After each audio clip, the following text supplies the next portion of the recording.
ബാബരി മസ്ജിദിന്റെ കാര്യത്തിൽ ബാബരി മസ്ജിദ് യഥാസ്ഥാനത്ത് പുനർനിർമ്മിക്കുമെന്ന് തകർത്തപ്പോൾ വാക്ക് പറഞ്ഞ പ്രധാനമന്ത്രി ഇപ്പോൾ പള്ളിയെക്കുറിച്ചൊരക്ഷരം മിണ്ടാതെ ആ സ്ഥാനത്ത് ക്ഷേത്രം പണിയാൻ വേണ്ടി ട്രസ്റ്റ് ഉണ്ടാക്കുന്നതിന്റെ തിരക്കിലാണ്.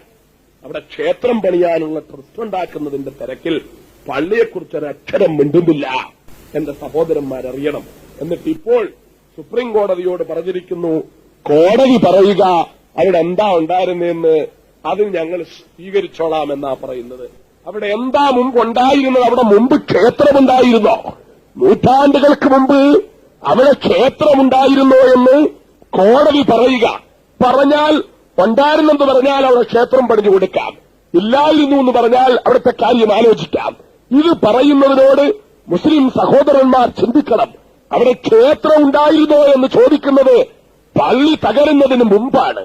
അവിടെ പള്ളി തകരുന്നതിന് മുമ്പ് ഇന്നത്തെ എല്ലാ പത്രങ്ങളിലെയും ഫ്രണ്ട് പേജിലെ വാർത്ത ഇതായിരുന്നു. പ്രധാന വാർത്ത, ബാബരി മസ്ജിദ് നിന്ന സ്ഥലത്ത് മുമ്പ് ക്ഷേത്രം ഉണ്ടായിരുന്നോ എന്ന കാര്യം സുപ്രീം കോടതി അഭിപ്രായം പറഞ്ഞാൽ അതുപോലെ ചെയ്യാമെന്ന്. ഞങ്ങൾക്കറിയേണ്ടത് അതല്ല. അവിടെ ക്ഷേത്രമുണ്ടായിരുന്നോ എന്ന് പ്രധാനമന്ത്രിക്കറിയില്ല. അവിടെ ക്ഷേത്രമുണ്ടായിരുന്നോ എന്ന് ആഭ്യന്തരമന്ത്രിക്കറിയില്ല. അവിടെ ക്ഷേത്രമുണ്ടായിരുന്നോ എന്ന് ഇതുവരെ ഇന്ത്യയിലെ സുപ്രീം കോടതി ജഡ്ജിമാർക്ക് ആർക്കും അറിയില്ല. എന്നാൽ സുപ്രീം കോടതിക്കറിയാം അവിടെ പള്ളി ഉണ്ടായിരുന്നു 465 കൊല്ലമെന്ന്. ഇവിടത്തെ പ്രധാനമന്ത്രിക്കറിയാം അവിടെ പള്ളി ഉണ്ടായിരുന്നു എന്ന്. ആഭ്യന്തരമന്ത്രിക്കറിയാം അവിടെ പള്ളി ഉണ്ടായിരുന്നു എന്ന്. സർവ്വചരിത്ര പണ്ഡിതന്മാർക്ക് അറിയാം അവിടെ പള്ളി ഉണ്ടായിരുന്നു എന്ന്. ഈ ലോകത്തിന് മൊത്തം അറിയാം ബാബരി മസ്ജിദ് എന്ന പള്ളി അവിടെ ഉണ്ടായിരുന്നു എന്ന്.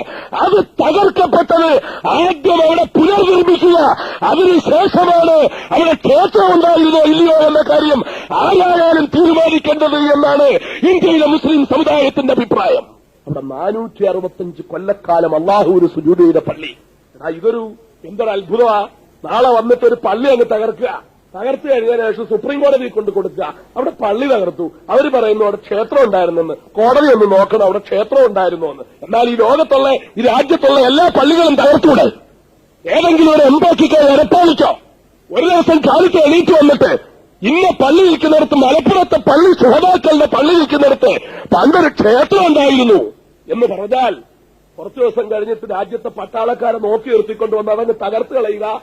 എന്നിട്ട് 2 ദിവസം കഴിയുമ്പോൾ കൊണ്ട് കോടതി കൊടുക്കുക, അവിടെ പണ്ട് ക്ഷേത്രം ഉണ്ടായിരുന്നു എന്നൊന്ന് നോക്ക്. അതുപോലെ ചെയ്യാൻ ഈ പണി അനുവദിച്ചു കൊടുക്കാൻ പറ്റുന്ന കാര്യമല്ല. പലർക്കും ഇതൊക്കെ മതിയായിരിക്കും.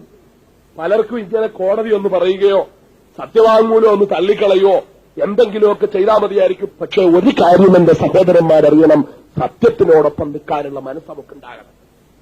നമുക്ക് അല്ലാഹു തആല ഓരോ സ്ഥാനങ്ങളൊക്കെ തന്നേക്കും, എന്തെങ്കിലുമൊക്കെ അല്ലറ ചില്ലറ സ്ഥാനങ്ങളൊക്കെ കിട്ടിയേക്കും. അതൊക്കെ പടച്ചോൻ തന്നെയാണ്. പടച്ചോൻ വിചാരിച്ചാൽ പിന്നെ അതൊന്നും ഉണ്ടാവില്ല എന്ന ബോധ്യം നമുക്കുണ്ടാകണം. എന്റെ പ്രിയപ്പെട്ട സഹോദരങ്ങളോട് എനിക്ക് പറയാനുള്ളത് അതാണ്.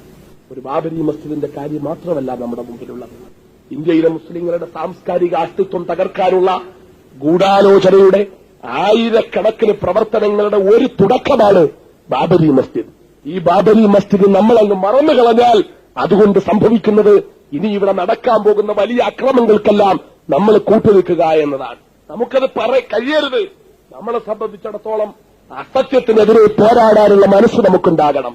നമ്മുടെ സഹോദരന്മാരും സഹോദരിമാരും ഏറ്റവും അവസാനം ഭദ്രാവതി മുതൽ അങ്ങോട്ട് കടന്നാൽ മുമ്പൊക്കെ ഞാൻ പറയുന്നത് പോലെ ആസാമും ഭിവണ്ടിയും ഗുജറാത്തും ജംഷഡ്പൂരും ഗോഹട്ടിയും വാരാണസിയും അയോധ്യയും അലിഗറും അഹമ്മദാബാദും മീററ്റും ബഗൽപൂരും ജബൽപൂരും ബിജ്നോറും ഇതെല്ലാം നമ്മുടെ മുന്നിൽ ജീവിക്കുന്ന ഉദാഹരണങ്ങളാണ്. ഇന്ത്യയിലെ ഇസ്ലാമിക സമൂഹത്തെ നശിപ്പിക്കാനുള്ള ഗൂഢാലോചന. ബാബരി മസ്ജിദ് തകർത്തതിന്റെ അടുത്ത ദിവസം എന്താ നടന്നത് അറിയും നിങ്ങൾക്ക്. ഈ രാജ്യത്ത് മൊത്തം കലാപമുണ്ടായി. സൂറത്തിൽ പാവപ്പെട്ട മുസ്ലിം സഹോദരിമാരെ ചെറ്റക്കൂരകളിൽ നിന്ന് മുസ്ലിം സ്ത്രീകളെ വന്ന് തള്ളി ഇറക്കി പുറത്തു കൊണ്ടുവന്നിട്ട് അവരെ പുറത്തു കൊണ്ടുവന്ന് വീട്ടിനകത്ത് വെച്ചവരെ ബലാത്സംഗം ചെയ്യാമായിരുന്നു. ബലാത്സംഗം മാത്രമായിരുന്നു ലക്ഷ്യമെങ്കിൽ ആ അക്രമികൾക്ക് ആ സ്ത്രീകളൊക്കെ ആ കുടിലിനകത്ത് വെച്ച് ബലാത്സംഗം ചെയ്യാമായിരുന്നു. പക്ഷെ അങ്ങനെ പോലും അല്ലല്ലോ മക്കളെ ചെയ്തത്. ബാബരി മസ്ജിദ് തകർക്കപ്പെട്ടതിന്റെ അടുത്ത ദിവസം പള്ളി തകർത്ത് കരഞ്ഞു വേദനിക്കുന്ന ഹൃദയവുമായി കഴിയുന്ന സൂറത്തെ ചെറ്റക്കൂരകളുടെ നമ്മുടെ പ്രിയപ്പെട്ട സഹോദരിമാരെ വീട്ടിൽ നിന്ന് വന്ന് പിടിച്ച് പകല് തള്ളി പുറത്തു കൊണ്ടുവന്ന് അവരെ വീട്ടിൽ നിന്ന് അടിച്ചോടിച്ചവരെല്ലാം റോഡിലിറങ്ങിക്കഴിഞ്ഞപ്പോൾ റോഡിൽ മുന്നോട്ടോടാൻ പറ്റാതെ അപ്പുറത്ത് ഭിത്തികൾ സൃഷ്ടിച്ച് മനുഷ്യമതിലുകൾ സൃഷ്ടിച്ചിട്ട് രണ്ടു വശത്തും ആളുകളെ കൂട്ടി നിർത്തിക്കൊണ്ട് അവരുടെ ഇടയിലിട്ട് പ്രിയപ്പെട്ട മുസ്ലിം സഹോദരിമാരെ വസ്ത്രാക്ഷേപം നടത്തി ഒരു നൂൽബന്ധം പോലുമില്ലാതെ പരിപൂർണ്ണ നഗ്നരാക്കി ആ പാവപ്പെട്ട സഹോദരിമാരെ നടുറോഡിൽ ക്രൂരമായി ബലാത്സംഗം ചെയ്യുമ്പോൾ ആ രംഗം വീഡിയോ ക്യാമറയിലേക്ക് പകർത്തിയെടുത്തിട്ട് ആ വീഡിയോ കാസറ്റുകള് ഇന്നും ഇവിടുത്തെ സവർണ ഫാസിസ്റ്റുകള് വിൽപ്പന ചരക്കാക്കി നാടുതിലെ ആ വീഡിയോ കാസറ്റുകൾ വിൽക്കുകയും അവന്റെ കൊട്ടാരത്തിന്റെ അകത്തളത്തിൽ VCRലിട്ട് അത് കണ്ടുകൊണ്ട് കൈകൊട്ടി പൊട്ടിച്ചിരിക്കുകയും ചെയ്യുമ്പോൾ അരുത് എന്ന് പറയാനുള്ള മനസ്സ് എന്റെ പ്രിയപ്പെട്ട സമുദായമേ നമുക്കുണ്ടാകേണ്ടതില്ലേ? ഇതൊക്കെ സഹിക്കണമെന്നാണോ ഇന്ത്യയിലെ മുസ്ലിം സമുദായം ചിന്തിക്കണം? ഇനിയെങ്കിലും നാം ഒരു വിചിന്തനത്തിന് തയ്യാറാണ്.